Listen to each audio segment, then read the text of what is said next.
वक्रतुण्ड महाकाय सूर्यकोटि समप्रभ निर्विघ्नं कुरु मे देव सर्वकार्येषु सर्वदा। जब रात होती है तो हम एक दिया जला लेते हैं और उस रोशनी में खुद को महफूज समझते हैं, मगर उस रोशनी के परे जो अंधेरा है वो अपने अंदर बहुत सारी कहानियां समेटे हुए है और इन्हीं कहानियों को आपको लेकर आता है रात के अंधेरे में।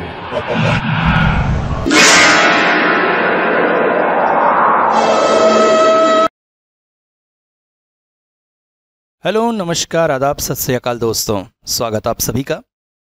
दोस्तों, आज की कहानी का विषय थोड़ा सा अलग है। आज वही हॉरर और तांत्रिक और ये सब कहानी न लेकर समाज की कुछ समस्याओं को छूने की कोशिश करेंगे और उन्हीं समस्याओं पर बेस होगी ये स्टोरी थोड़ी सी वयस्क लोगों के लिए है, समझदार लोगों के लिए है। आशा करता हूं आप लोग खुले मन से, खुले दिमाग से कहानी को सुनेंगे और जिनको ऐसी कहानियां पसंद नहीं है उनके सामने पहले से हाथ जोड़ के निवेदन है कि आगे ना बढ़ें। दोस्तों, हमारे समाज में एक ऐसा विषय है जिसे हम जानते तो हैं और इस पर अमल भी करते हैं, मगर उस पर खुलकर बात नहीं करना चाहते। विदेशों में इस विषय पर बोलने में कोई झिझकता नहीं है, मगर हमारे यहाँ अगर कही जाए तो सब नाक भोंक सिकोड़ने लगते हैं।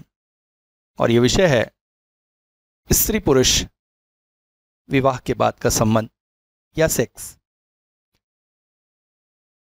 संसार की अगर सबसे सुंदर और सबसे पवित्र कोई चीज कही जाए ना, तो पति पत्नी का रिश्ता है। फिर वो चाहे नर्मदा के रूप में हो या किसी पशु पक्षी, सभी में यह रिश्ता पाया जाता है। मगर पिछले कुछ समय से देखा जा रहा है कि हमारे भारतीय समाज में भी कुछ विकृतियां प्रविष्ट हो रही हैं।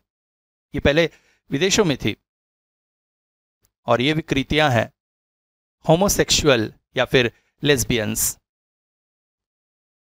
प्रकृति ने पुरुष और स्त्री को इस रूप में बनाया है कि वो एक दूसरे के पूरक है, वो एक दूसरे के विपरीत है, मगर जब वो आपस में मिलते हैं तभी प्रकृति पूर्ण होती है और एक नए जीव का जन्म होता है। फिर वो चाहे पशु पक्षी भी क्यों नहीं हो, सभी नर और मादा के मेल से ही पैदा होते हैं।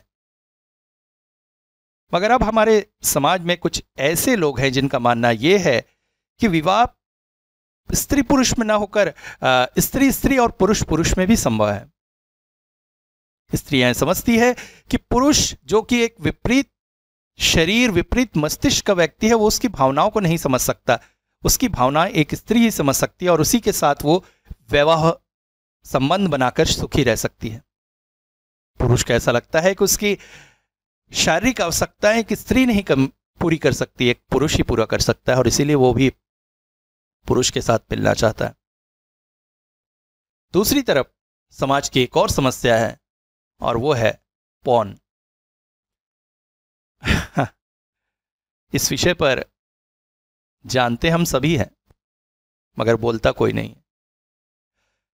जब हम लोग छोटे थे उस समय आज के ज़माने के मोबाइल्स नहीं थे, इसलिए इन चीज़ों को बाकायदा दुकानों में जाकर खरीदा जाता था सीडी के रूप में और लोग झिझकते थे खरीदने में। हाँ, आज तो खुलेआम आपके हाथों में मोबाइल है और आपके बच्चे देख रहे हैं या नहीं देख रहे हैं। मैं तो ईश्वर से प्रार्थना करता हूं कि नहीं देख रहे हो, मगर हम लोग जब छोटे थे तब यही समझते थे कि ये सब चीज़ें लड़कों द्वारा ही देखी जाती हैं, मगर बाद में पता चला कि लड़कियां भी इस विषय में हैं। मगर सच्चाई यह है कि यह सिर्फ एक छलावा है, एक भटकावा है। वास्तव में विवाह के बाद का संबंध उतना गंदा, उतना घटिया नहीं होता है जितना उनमें दिखाया जाता है, मगर फिर भी मनुष्य एक फैंटेसी में जीना चाहता है। कई विवाहित लोग भी इन्हें देखते हैं, हालांकि उन्हें पता होता है कि ऐसा कुछ भी वैवाहिक जीवन में नहीं होता है, मगर फिर भी एक देखने की लालसा। और ऐसा क्यों है, अगर इस विषय पर थोड़ा सा विचार किया जाए तो पिछले दिनों ओशो रजनीश के एक बहुत अच्छे विचारों को मेरे सामने आया कि पुरुष हमेशा देखने के लिए लालायित रहता है, स्त्री को देखने में रुचि नहीं है, वो दिखाने में इंटरेस्ट रखती है। इसीलिए चाहे वैवाहिक पुरुष हो, कंवारा हो, सभी पर स्त्री को देखने में इंटरेस्ट अवश्य दिखाते। और वहीं लड़कियां उधड़े बदन के कपड़े पहनने में आजकल बहुत ज्यादा खुशी महसूस करती हैं, और ऊपर से ये भी इच्छा होती है उनकी कि पुरुष उनकी तरफ ना देखे। पिछले दिनों एक बड़ा प्यारा सा वीडियो मैंने रील में देखा था, फेसबुक रील में। एक 2 या 2.5 साल की बच्ची थी, घाघरा चोली पहन रही थी, और घाघरा जो है वो अपने नाभि से नीचे पहनना चाह रही थी, और उसकी माँ उसे डांट रही थी कि नहीं ऐसा नहीं पहनते हैं, आपका पेटू दिखेगा। और बच्ची उससे लड़ रही थी कि दूसरी लड़कियां भी तो ऐसी पहनी, मैं क्यों नहीं। तो बात जो है आज बच्चों तक पहुंच चुकी है, और इसका सबसे मुख्य कारण यही है कि हमारे समाज में इन सब विषयों पर लगाम लगाने की कोशिश की गई है आदिम काल से ही। समाज में ऐसे बहुत से साधु सन्यासी वगैरह हैं जो ब्रह्मचर्य पर जोर देते हैं, जो काम इच्छा को रोकने और दमन करने पर जोर देते हैं। मगर वास्तविकता यही है कि आप उसे जितना भी दमन करेंगे वो और तेज होती जाती है। और इसका स्पष्ट उदाहरण आपके सामने संत गुरु आशाराम जी और बाबा राम रहीम जैसे लोग हैं, जिन्होंने हमेशा ब्रह्मचर्य पर जोर दिया। आशाराम ने तो ये भी कहा कि फ्राइड का जो मनोविज्ञान है वो पूरी तरह से ढकोसला है, मनुष्य को सिर्फ ब्रह्मचर्य से रहना चाहिए, और अपने बेटे को परम ब्रह्मचारी कहलाया। और बाद में पता चला वही बेटा निर्वस्त्र होकर स्त्रियों के साथ डांस करता था, और ये महाराज क्या क्या करते थे मुझे बताने की जरूरत नहीं। दूसरी तरफ हमारे समाज में ओशो रजनीश जैसे लोग भी हैं, जिन्होंने उन्मुक्तता पर जोर दिया, जिन्होंने कहा काम का दमन मत करो, काम को ऊर्ध्वगामी बनाओ। जब काम ऊर्ध्वगामी होगा तो आप में खुद ब खुद ब्रह्मचर्य जागेगा, और आगे के राह जो है भोग से समाधि की ओर जाएगी। मगर यहां पर भी मुश्किल है, लोगों ने भोग को तो स्वीकार लिया मगर समाधि की ओर बहुत कम ही लोग जा पाते हैं। इसीलिए ओशो का जो सिद्धांत है वो बदनाम होकर रह गया। आज समाज के इन्हीं विषयों को छूती हुई एक साइको थ्रिलर कहानी।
से ज्यादा शुभा के गर्ल्स हॉस्टल में रहने से थी। वो शुभा से मिलने के बहाने गर्ल्स हॉस्टल में प्रविष्ट होना चाहता था, जहां पर ढेर सारी लड़कियां हों। और उसी वक्त जब शुभा की सहेली रीना से उसकी मुलाकात हुई तो उसके सपने जैसे परवाज भरने लगे। रीना भी एक उन्मुक्त स्वभाव की लड़की थी। उसने यह समझने के बाद कि आखिर अभिनय का इंटरेस्ट किस में है, अभिनय को बढ़ावा ही दिया। अभिनय भी बेहद खुश था। शुभा के साथ जहां वो एक हेल्दी रिलेशन में था, तो रीना से भी आंख मटक्का होता रहता था। एक दिन शुभा अपनी कुछ सहेलियों के साथ ट्रैकिंग पर जा रही थी मैन पार्ट। उसने अभिनय को भी जाने के लिए कहा, मगर अभिनय ने जाने से इनकार कर दिया क्योंकि उसे ऊंचाई से डर लगता था। हालांकि इसके पीछे का कारण कुछ और ही था। रीना भी इस ट्रुप में नहीं थी। असल में हुआ यह था कि कुछ दिनों पहले ही रीना के फेसबुक अकाउंट से अभिनय को रिक्वेस्ट आई थी। अभिनय तो जैसे आसमान में ही उड़ने लगा था। फिर कभी कभी उनके मैसेंजर पर चैटिंग भी होने लगी। अभिनय ने तो अपना दिल खोलकर ही रख दिया। जितनी भी वैसी वाली बातें लिख सकता था लिखने लगा, और रीना की भी प्रतिक्रिया विपरीत नहीं आई। उस दिन तो उसने खुलकर ही रीना से कह दिया, आज शुभा नहीं है, क्या हम मिल सकते हैं? और अजीब तरीके से रीना ने भी इसका प्रतिवाद नहीं किया। ओयो रूम बुक करके माहौल बिल्कुल रोमांटिक सा बनाकर अभिनय कमरे में इंतजार कर रहा था। नियत समय पर रीना वहां पहुंची। सजी धजी कातिल लग रही थी। रीना के आने से पहले अभिनय ने 4-5 पैग मार लिया था। आखिर अंदर के शेर को जगाने के लिए कुछ तो चाहिए। रीना के आते ही वो उस पर भूखे शेर की तरह टूट पड़ा। रीना ने भी भूखी शेरनी का प्रतिरूप उसे दिखाया। उस दिन रीना ने चार्ली का एक खास सेंट लगाया था। अंतरंग क्षणों के दौरान वो कन जैसे अभिनय के अंतरात्मा में बस गई।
मैं भी यूज करती हूँ, मतलब नहीं, कुछ लड़कियों को इसे पसंद होते देखा है, उसीलिए पूछा।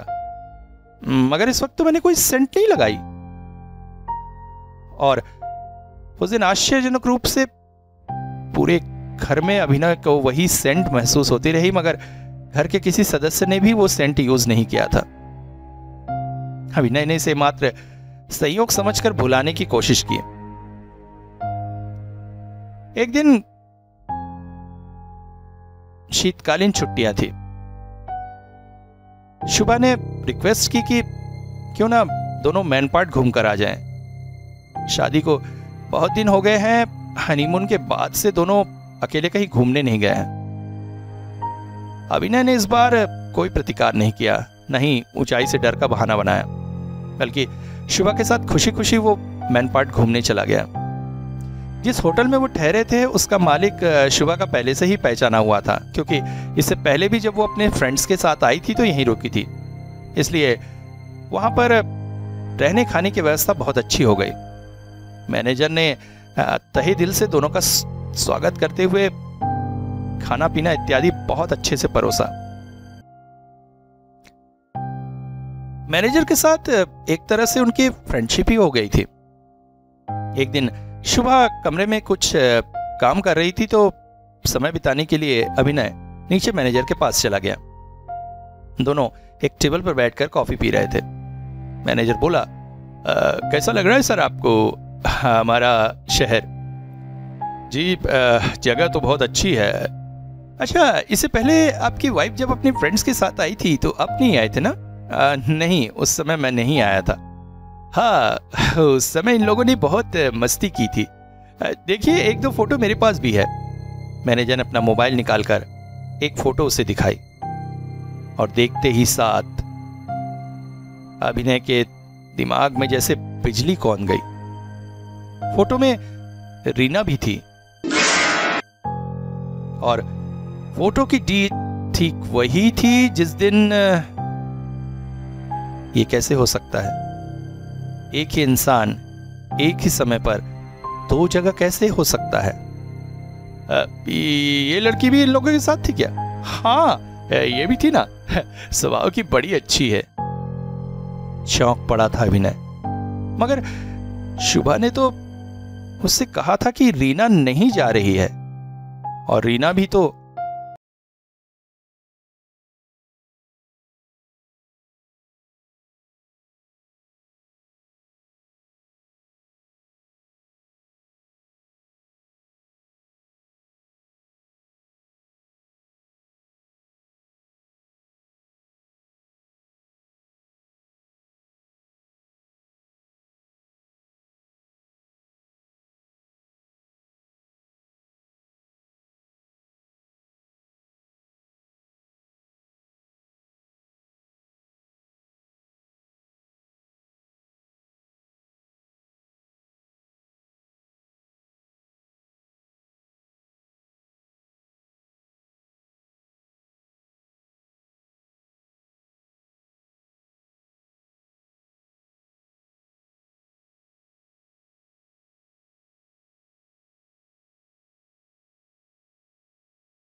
रहा है। पहाड़ी के उस छोर पर एक गड्ढा सा था।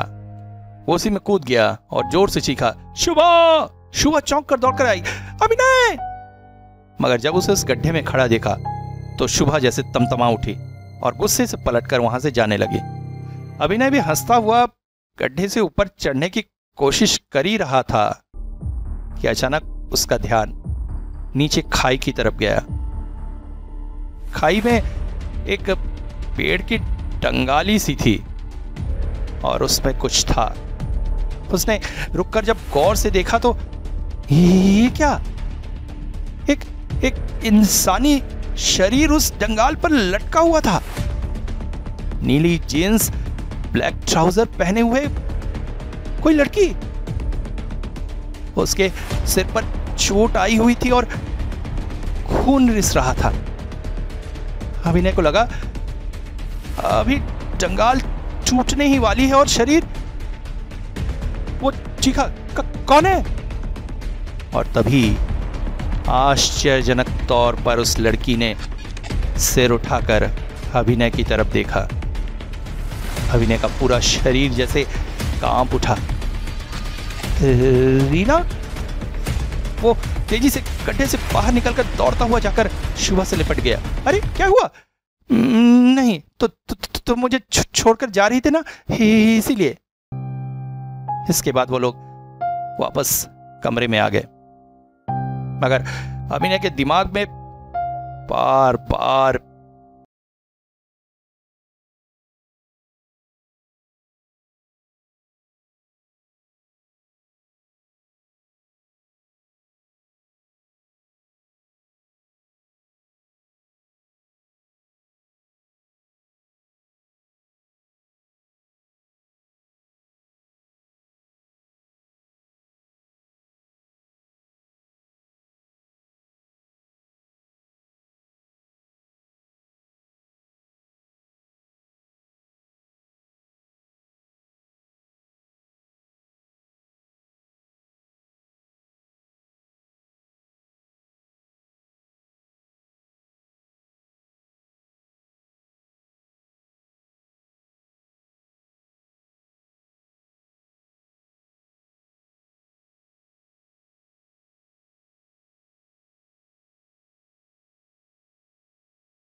दृश्य देखकर वो जैसे चौंक सा उठा।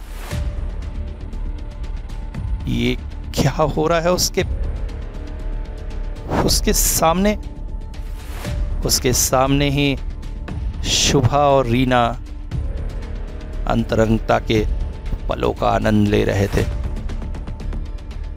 दोनों पूरी तरह से निर्वस्त्र थे और उनकी हल्की हल्की सिसकारियां उसके कानों में आ रही थी। मतलब शुभा लेस्बियन है और रीना के साथ।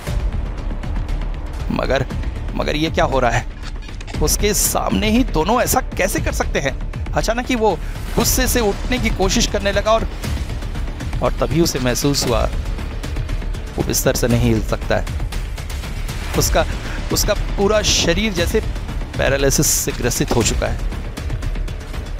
ना वो बोल सकता है, ना हिल सकता है, केवल जो हो रहा है उसे देख सकता है। और तभी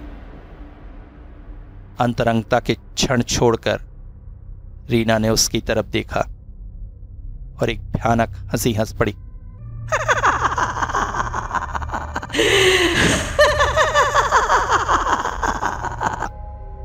और धीरे धीरे रीना का निर्वस्त्र शरीर अब शुभा के शरीर को छोड़कर अभिनय के शरीर की तरफ बढ़ने लगा।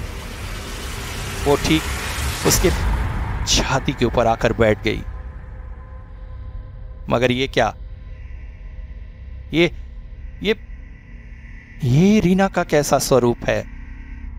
खुले बाल, सर के पास घाव का निशान और उससे बहता खून और उसकी आंखें जैसे कोयले सी दहक रही है। उसे तो बड़े बड़े दांत बाहर निकल आए हैं और अट्टहास करती हुई वो अभिनय की छाती के ऊपर बैठी हुई है।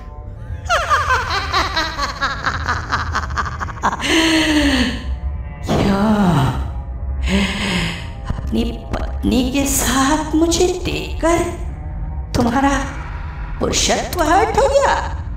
हाँ?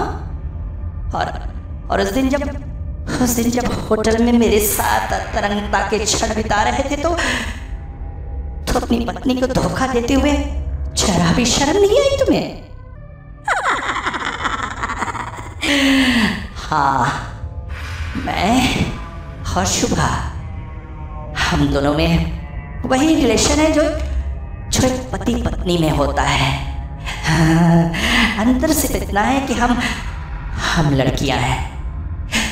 बहुत छोटी उम्र से ही हम दोनों में ये रिलेशन था और जैसे जैसे हम जवान होते गए हमारा प्यार आगे बढ़ता गया। कॉलेज के दिनों में हॉस्टल में रहकर हम दोनों मगर फिर अचानक मुझे पता चला कि शुभा को सिर्फ लड़कियां ही नहीं लड़के भी पसंद हैं। वो तुम्हारी तरफ अट्रैक्ट होने लगी। मैंने उसे तुमसे डिस्ट्रैक्ट करने की भरसक कोशिश की और इसलिए मैंने तुम्हारे साथ दोस्ती भी की, मगर वो मुझे छोड़ने का पूरा मन बना चुकी थी। मैंने उसे समझाया हम घर वालों से बात करेंगे, शादी कर लेंगे, आजकल तो हमारे देश में भी ये कानून मान्य है, मगर वो नहीं मानी। उसने मुझसे दूरियां बनानी शुरू कर दी। एक दिन गुस्से में आकर मैंने उसके घर वालों को सारी बातें बता दी। मैंने सोचा था उसके घर वाले मेरा सपोर्ट करेंगे, मगर बात उल्टी हुई। उन्होंने मुझे ही डरा धमकाकर शुभा से अलग रखने को कहा। मैं तिलमिला उठी और भरसक प्रयास करने लगी कि एक आखिरी बार शुभा मुझसे मिल ले, मैं उसे समझाऊंगी। और तभी मुझे मौका मिला चेकिंग के इस ग्रुप के साथ। मैं खुशी खुशी उनके साथ जुड़ गई और कमरा भी वही लिया जिसमें शुभा थी। मैंने सोचा था एक बार फिर से हम अकेले कमरे में अंतरंगता के पल बिताएंगे। मगर मैंने देखा शुभा बदल चुकी थी। वो मेरे साथ वैसी नहीं थी। अब एक साधारण लड़की जैसा मेरे साथ व्यवहार कर रही थी। मैं रह नहीं सकी। मैंने उसे बहुत समझाने की कोशिश की, प्लीज मान जाओ, और उसे अपने पास लाने की कोशिश की। दोनों में गुत्थम गुत्था हुआ। वो मुझसे छूटना चाहती थी और मैं उसे अपनी बाहों में समा लेना चाहती थी। तभी अचानक पास में पड़े फ्लावर पॉट से उसने मेरे सिर पर एक जोरदार वार कर दिया। मैं लड़खड़ाकर गिर गए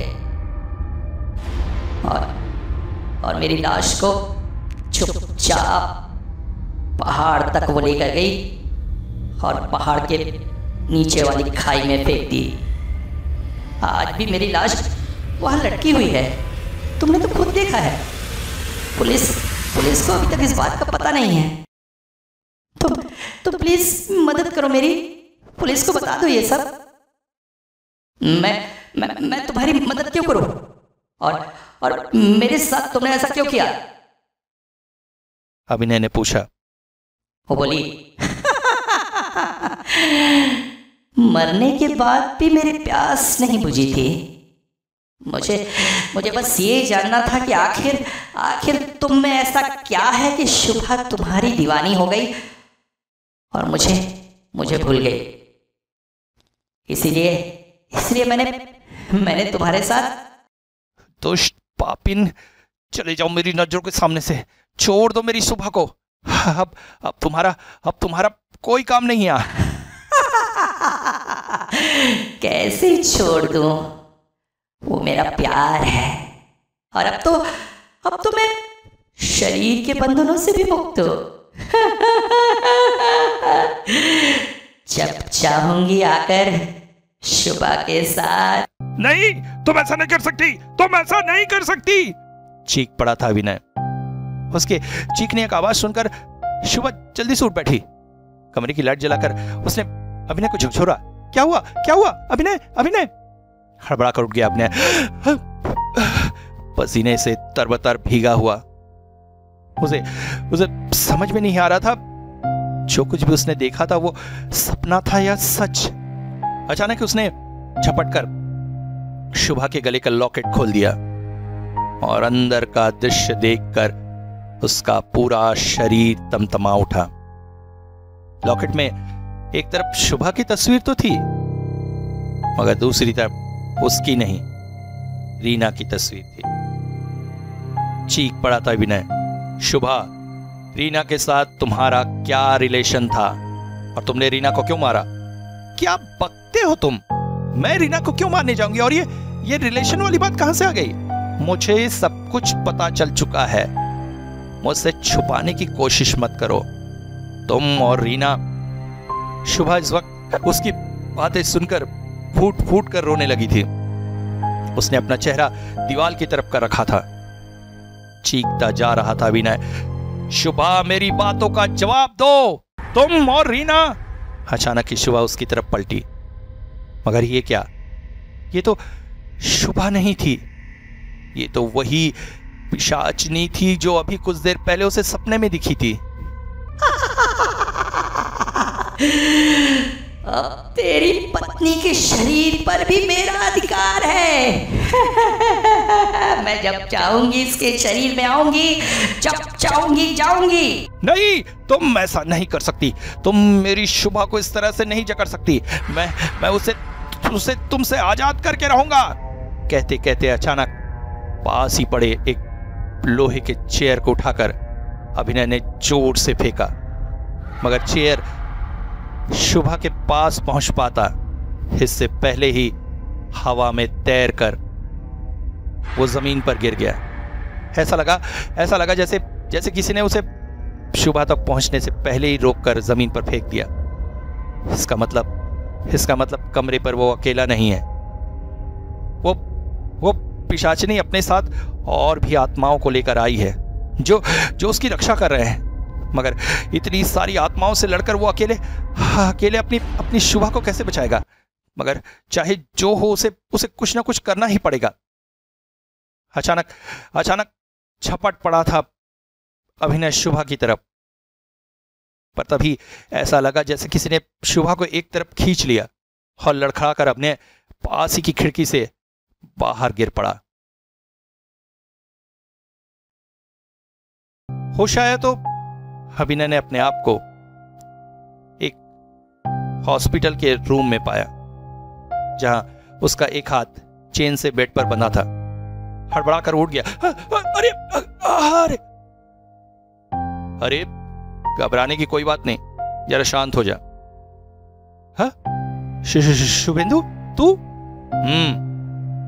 भाई साहब, जो कहानी आपने शुरू की थी ना, उसे खत्म करने के लिए मुझे आना पड़ा। मैं अचानक ही हॉस्पिटल पहुंच गया था, या कहें शुभा ने मुझे इन्फॉर्म कर दिया था। देख, बहुत कुछ हो चुका है।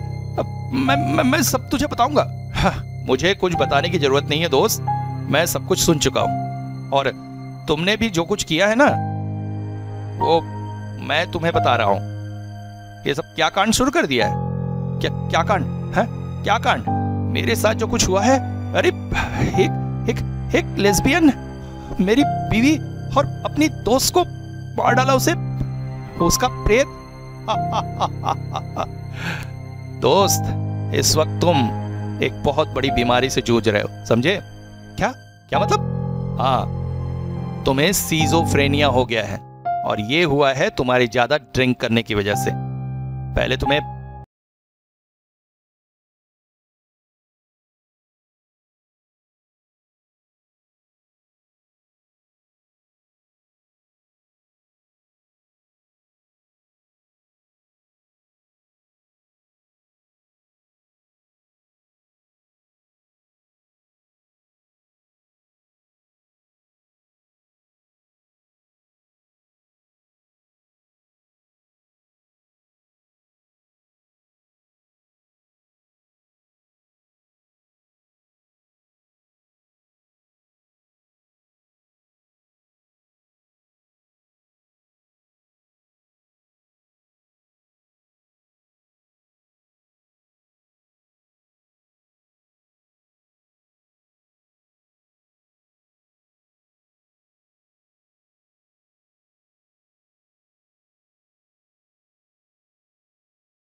याद करो, उस दिन पहाड़ी पर लाश देखने के कुछ दिनों पहले ही तुमने एक इंग्लिश मूवी नहीं देखी थी, जिसमें एक लड़की इसी तरह से पहाड़ी से गिरकर पेड़ पर अटक जाती है और वहां से किस तरह से सरवाइव करती है?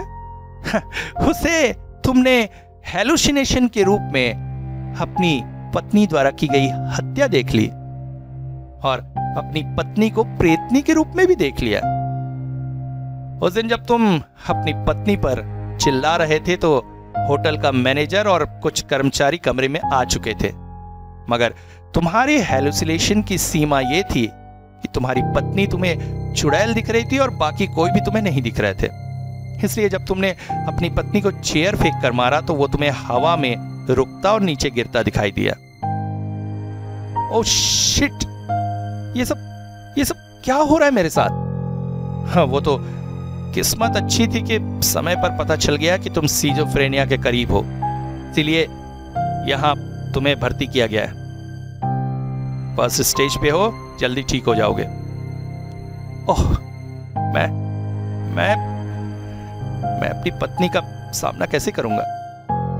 वो तो तुम्हें ही करना पड़ेगा दोस्त। वैसे तुम्हारी पत्नी बहुत अच्छी है, इतना सब कुछ होने के बाद भी उसने तुम्हें माफ कर दिया है। Oh shit. अच्छा, मैं चलता हूं, कुछ काम है। और हाँ, थोड़ी देर में रीना भी आने वाली है, तुमसे मिलवाया जाएगा उसे। भाई देख लो, वो जीती जागती लड़की है, वरना फिर कहीं पर तुम्हें उसकी लाश दिख गई तो, या फिर से वो तुम्हें प्रेतनी दिख गई तो मुझे हॉस्पिटल में अकेले छोड़ के चले जाओगे? जाना तो पड़ेगा दोस्त। फिर कब आओगे? आऊंगा जब मेरी जरूरत होगी, कहकर मैं वहां से चला आया। अचानक ही शुभा कमरे में प्रविष्ट हुई। किससे बातें कर रहे थे अभिनय? अरे वो शुभेंदु आया था। तुमने उसे बुलाया था ना? शुभेंदु कब आया? क्या? अभी तो मुझसे बातें कर रहा था। मेरी सारी बेवकूफियां उसने क्लियर कर दी, पता है। आई एम रियली सॉरी शुभा। मुझे सॉरी कहने की जरूरत नहीं है शुभेंदु। शराब छोड़ो, तुम्हारी जिंदगी की सबसे बड़ी कमी है। आज इस हाल में तुम इसीलिए हो कि मैं सब कुछ समझ चुका हूं। शुभेंदु ने मुझे सब समझा दिया है। मगर शुभेंदु यहां आया कब? क्या शुभेंदु नहीं आया? तभी अचानक कमरे में डॉक्टर प्रविष्ट हुए। जी हाँ, शुभेंदु नहीं आया, मगर आप अपने मेंटल स्टेटस में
दोस्त एक बहुत